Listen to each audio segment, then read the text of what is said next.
This is Plant-Based Briefing, Putting the Soy Anxiety to Rest by Colin Campbell at nutritionstudies.org. And I'm Marian Erickson, and this is the Plant-Based Podcast where I curate and narrate a variety of articles on plant-based and vegan living with permission in about 10 minutes or less every weekday. So now let's get to today's Plant-Based Briefing. Putting the Soy Anxiety to Rest by Colin Campbell at nutritionstudies.org. You may have noticed the overabundance of headlines about soy foods. I know I have.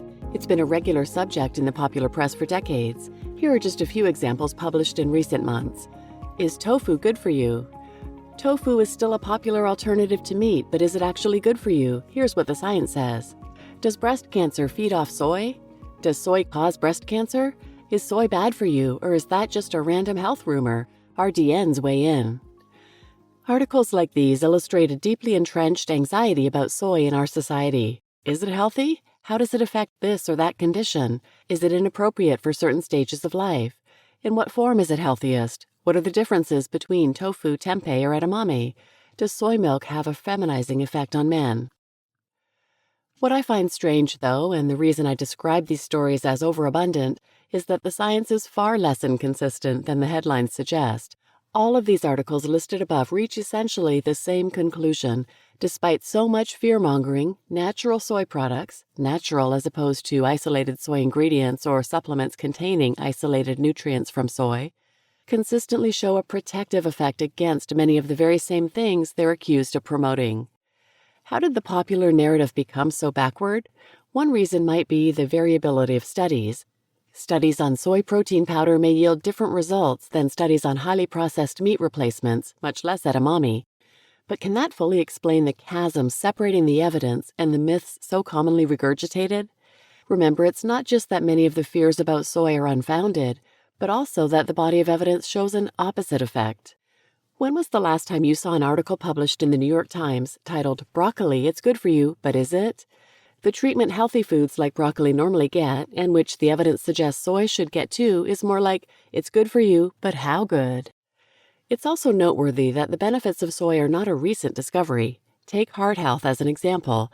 It has been about 30 years since a meta-analysis of 38 controlled trials published in the New England Journal of Medicine found that the consumption of soy protein rather than animal protein in human subjects significantly decreased serum concentrations of total cholesterol, LDL cholesterol, and triglycerides without significantly affecting serum HDL cholesterol concentrations.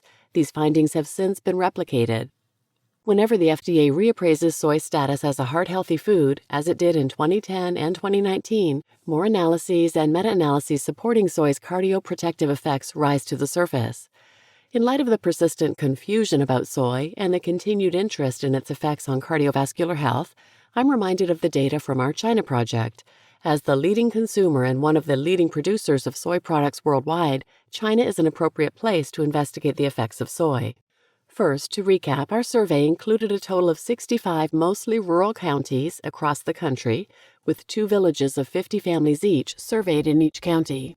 Disease rates and diets varied enormously from area to area, thereby creating very distinct geographical patterns for heart disease, various cancers, and so on, because most rural Chinese rarely moved to other areas and their diets remained mostly consistent throughout their lives. We found an almost perfect experimental setting to compare diet, lifestyle, and disease characteristics. Now, to return to soy.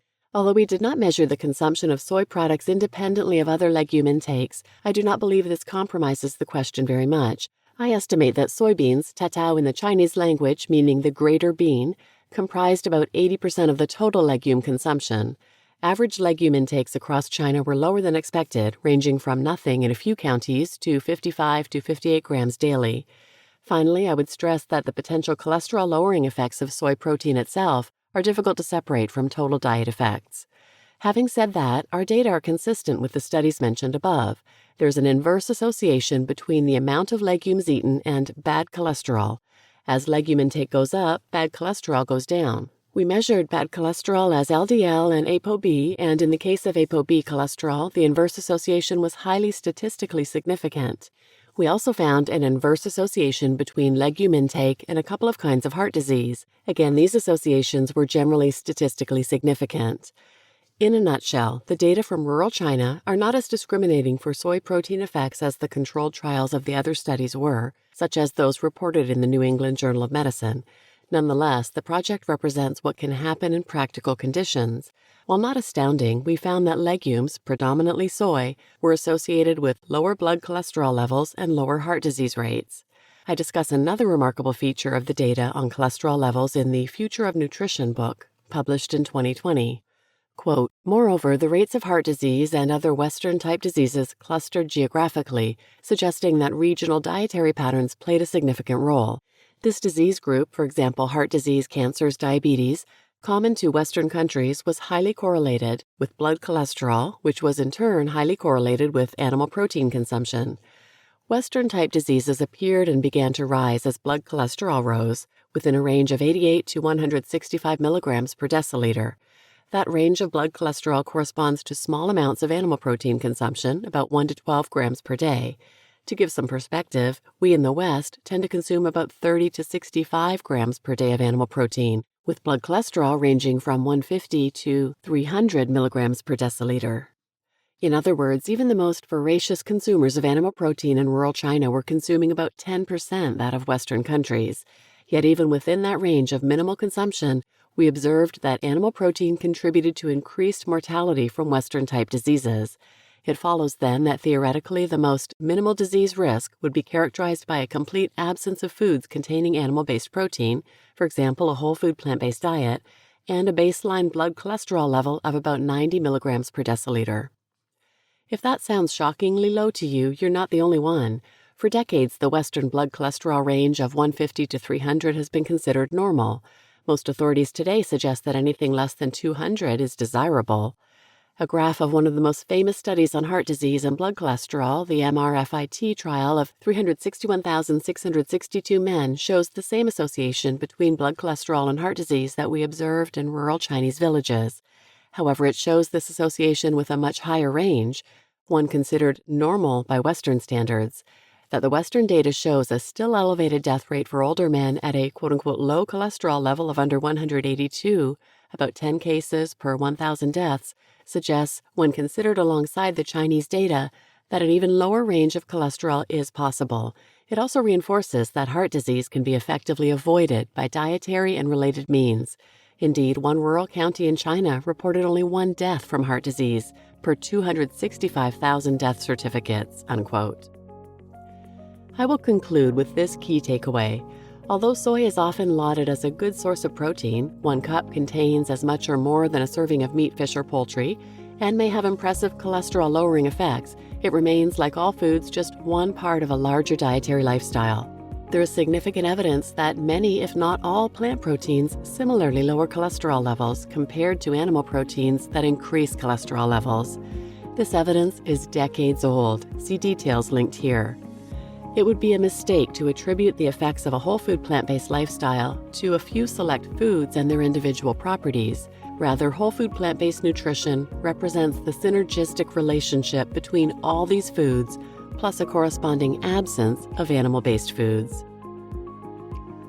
You just listened to Putting the Soy Anxiety to Rest by Colin Campbell at nutritionstudies.org, and I'm Marian Erickson, your host. If you'd like to check out another episode about soy or any food being part of a larger, healthy dietary lifestyle, check out episode 491, Reductionism Topic Summary and Reductionism and the Deficiency Mentality by Dr. Michael Greger at nutritionfacts.org. And I'll also link in the show notes a number of episodes about soy you might want to refer to. 36, Soy and Health by Physicians Committee for Responsible Medicine. 190, 5 Facts About Soy Milk by Switch for Good. 191 is Soy Healthy for Breast Cancer Survivors by Dr. Michael Greger at Nutrition Facts. 309, Fighting Hot Flashes with Diet. 388, Soy and Cancer, Should We Worry? 401, Myth-Busting Soy, Women's Health and Hormones. 432, 3 Myths About Soy and Men Debunked. 530, Breast Cancer, How to Reduce Your Risk. 604, Is soy milk the most nutritious non-dairy milk? And 687, Soy Foods for Menopause Hot Flash Symptoms. So check those out if you want more facts about soy, and please share this episode with anyone who might benefit, and thanks for listening.